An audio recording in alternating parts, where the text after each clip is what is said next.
Assalamualaikum warahmatullahi wabarakatuh. Waalaikumsalam warahmatullahi wabarakatuh. Alhamdulillahirabbil alamin. Allahumma shalli ala sayyidina Muhammad wa ala alihi wa sahbihi ajma'in. Amma ba'd.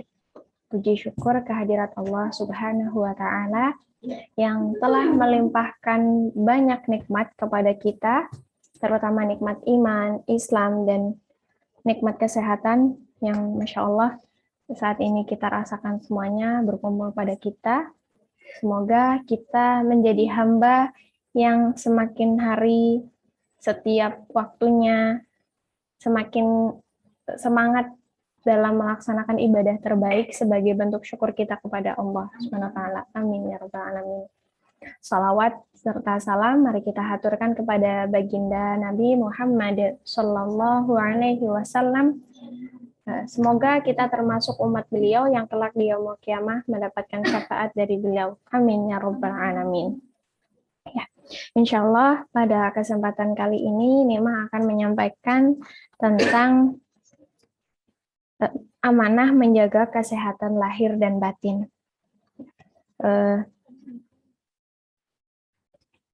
Firman Allah Ta'ala di dalam Quran Surah Al-Baqarah, penggalan terakhirnya di ayat 222 yang berbunyi, Innallaha yuhibbut tawwabina wa yuhibbul mutatahhirin. Artinya, sungguh Allah menyukai orang yang bertaubat dan menyukai orang yang menyucikan diri. Ya, jadi Syekh As-Sa'di mengatakan sesungguhnya Allah Subhanahu wa taala mencintai orang-orang yang bertaubat dari segala bentuk dosanya dan Allah mencintai orang yang bersuci dari segala najis dan hadas. Dalam menjaga kebersihan jiwa, maksudnya rohani kita, Allah memberikan kepada kita sholat 5 waktu. Nah, sholat 5 waktu itu kan dari waktu sholat yang satu ke waktu yang berikutnya itu sebagai penghapus dosa-dosa kita. Jadi di situ Allah ingin hambanya itu selalu mensucikan dirinya. Ibarat kata kalau orang sehari mandi 5 kali jasadnya gitu kan insya Allah bersih. Begitupun dengan rohaniah kita gitu. Allah ingin di waktu-waktu yang telah Allah tetapkan hambanya itu menghadap kepada Allah, berdoa, dan itu memang khusus ibadah yang ditujukan kepada Allah. Dan kesucian jiwa, kesucian rohani seorang hamba, insya Allah akan mendatangkan cintanya Allah kepada hamba tersebut, dan ampunannya, serta insya Allah Allah akan menjaga kesucian diri dan hati, dan serta jiwa hamba tersebut. Ya, jadi menjaga kesucian jiwa itu dengan cara kita menjaga sholat 5 waktu kita. Kemudian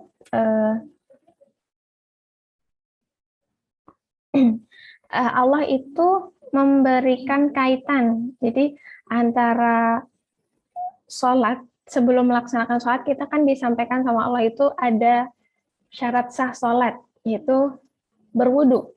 Nah, berwudu ini ketika kita menjalankan wudunya itu secara runut, tertib, dan itu akan membawa kita ke dalam sholat yang berkualitas. Sholat yang berkualitas di sini itu maksudnya khusyuk gitu. Nah, sebelum kita menghadap secara khusyuk kepada Allah, di sini Allah mengajarkan kepada kita, bersihkan dulu anggota tubuh kalian seminimal. Memang ya hadas kecil itu kan disucikan dengan cara berwudu kayak gitu. Jadi kaitannya itu sangat indah gitu. Dari disuruh mensucikan jiwa dulu, kemudian barulah menghadap kepada Allah dengan kondisi jasad yang sudah bersih, kemudian insya Allah akan Allah juga ampuni dosa-dosa yang ada pada diri kita. Nah, ya. Kemudian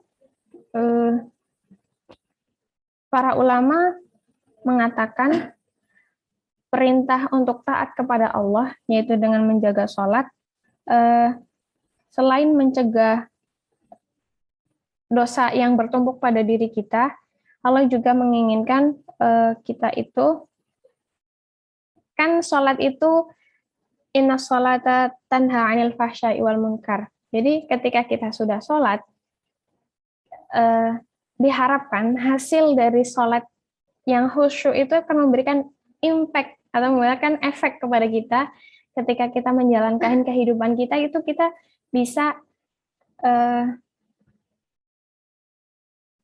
mencegah dari perbuatan mungkar gitu. Kita, oh iya ya, aku sudah menghadap kepada Robku dan aku mensucikan diriku. Masa mau aku kotori lagi gitu? Kan kita tahu bahwa seharusnya kita menjaga diri kita dari hal-hal yang Allah larang. Tapi lagi-lagi namanya manusia yang enggak, maksudnya pasti ada saja dalam waktu-waktu itu secara sadar atau tidak sadar dia melakukan dosa. Maka dari situ kita ketika sudah memasuki waktu sholat, segeralah penuhi suruhan yang Allah berikan kepada kita, gitu. Dan Rasulullah Shallallahu Alaihi Wasallam adalah suri tauladan kita. Lagi-lagi suri tauladan selain dalam beragama, Rasul juga menjadi suri tauladan bagi umatnya, yaitu dalam menjaga stamina tubuh, baik itu rohaniyah maupun jasmaniyahnya. Ya. Ada 5 kebiasaan positif yang Rasulullah Shallallahu Alaihi Wasallam laksanakan untuk menjaga agar beliau selalu fit gitu, fit dalam ibadahnya, fit dalam berjuang di medan jihadnya gitu. Yang pertama yaitu adalah selektif terhadap makanan. Nah, tidak ada makanan yang masuk ke mulut beliau kecuali makanan tersebut memenuhi syarat halal dan thayyib. Ini halal berkaitan dengan urusan akhirat, yaitu halal cara mendapatkannya dan halal barangnya. Gitu. Sedangkan thayyib berkaitan dengan urusan duniawi, seperti baik tidaknya, bergizi atau tidaknya makanan yang masuk kepada tubuh kita nantinya gitu.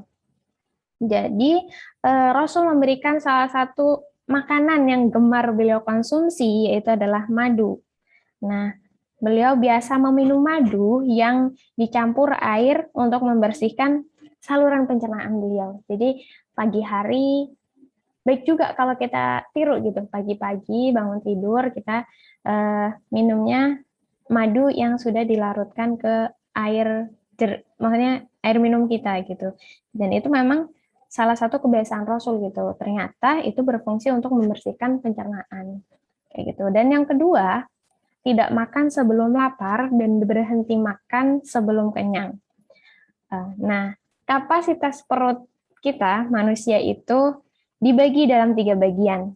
Sepertiga untuk makanan, zat padat maksudnya, dan sepertiga untuk minuman, zat cair, dan sepertiga lagi untuk udara, gas. Jikalau ketiganya tidak seimbang, makanya ada orang yang suka bilang perut aku kembung gitu. Nah, disitulah dia kebanyakan gas. Atau misalnya bilang karena tadi kebanyakan minum, perut aku jadi maksudnya kenyang tapi bukan kenyang makanan. Nah, karena itu diakibatkan kenyang zat cair gitu. Kemudian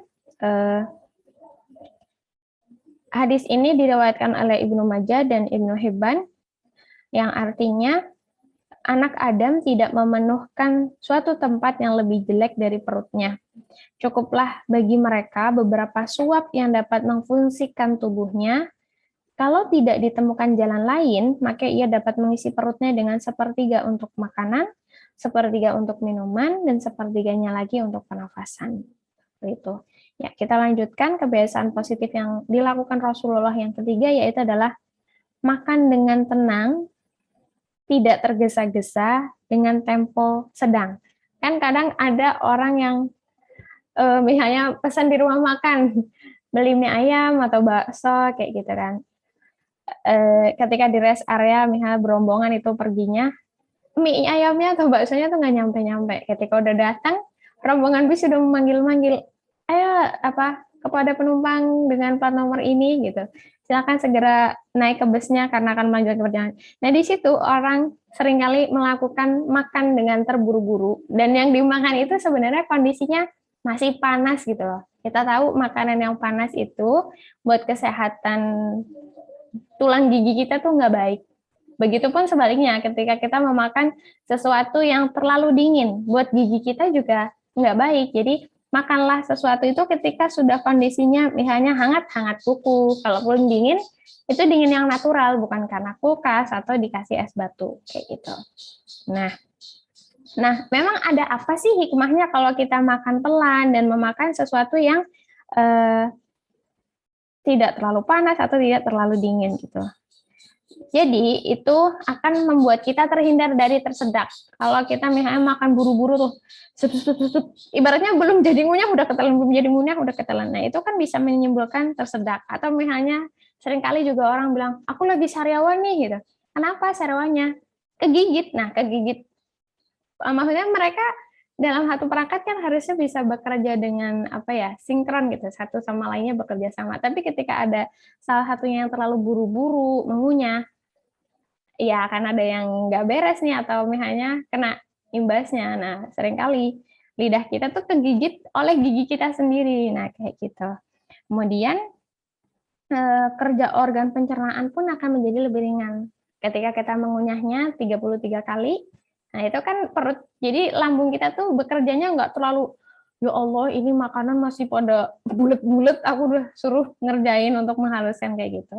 Jadi kita memberikan keringanan pada pencernaan kita dalam menghaluskan makanan, kayak gitu. Kemudian makanan yang tidak dikunyah dengan baik akan sulit dicerna. Nah, dalam jangka waktu yang lama itu bisa menyebabkan penyakit-penyakit yang mengganggu pencernaan seseorang. Kayak gitu. Nah, kebiasaan keempat yang Rasul lakukan yaitu adalah cepat tidur dan cepat bangun. Nah, beliau tidur di awal waktu, bangun pada pertengahan malam kedua. Biasanya Rasulullah Shallallahu Alaihi Wasallam jadi sebelum beliau tidur, beliau membersihkan diri, bersiwak, terus berwudu terlebih dahulu kayak gitu. Jadi barulah kemudian Rasul menuju ke pembaringannya gitu. Begitupun ketika beliau terbangun, beliau akan melakukan wudu gitu, membersihkan dirinya. Karena memang kan kita tidak tahu ketika kita dalam kondisi tidur tadi kentut apa enggak kayak gitu tangga. Jadi Rasul tetap selalu menjaga kesucian diri beliau gitu.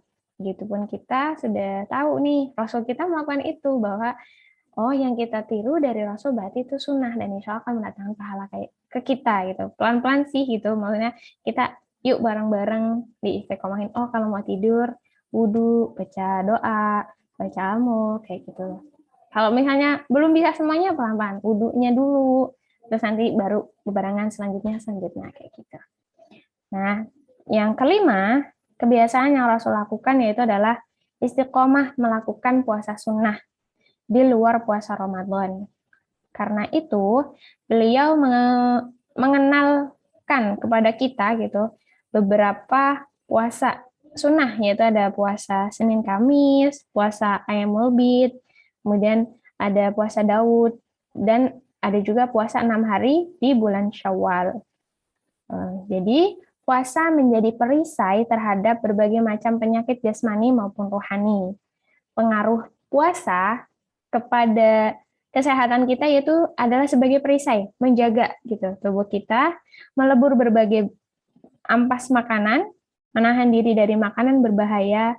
Itu sangat luar biasa ya. Kita ketika puasa kan yang halal aja kita bisa menahan gitu. Jadi insya Allah untuk hal-hal yang haram Allah mampukan kita untuk menjauhi zat-zat haram untuk masuk ke tubuh kita gitu. Jadi puasa juga bisa menjadi obat penenang bagi stamina dan organ tubuh sehingga energinya tetap terjaga. Kemudian puasa juga insya Allah sangat ampuh untuk membersihkan racun yang sifatnya total dan menyeluruh. Gitu. Insya Allah sharing dari Nima malam hari ini tentang menjaga kesehatan jasmani dan rohani Ini juga sebetulnya teguran buat Nikmah sendiri, bukan berarti teman-teman ngelihat Nikmah kayaknya jarang sakit, bukan berarti Nikmah juga aman dari hal tersebut, tapi kita yang menyadari bahwa menjaga stamina tubuh kita itu nggak cuman buat niatnya biar fit nih, bisa kemana-mana kayak gitu, tapi kita niatkan biar ibadah kita makin optimal kayak gitu. Jadi insya Allah kalau ibadah optimal, fisik sehat, keluarga yang ada di sekitar kita sehat, kita insya Allah bisa lebih tenang dan khusyuk ketika beribadah kepada Allah Subhanahu Wa Taala. Semoga Allah terus karuniakan kepada kita kesehatan dan Allah mampukan kita untuk menjaga kesehatan yang sudah Allah amanahkan kepada kita. Amin ya rabbal alamin. Akhir kalam, Imam mohon maaf lahir dan batin. Assalamualaikum warahmatullahi wabarakatuh. Waalaikumsalam warahmatullahi wabarakatuh.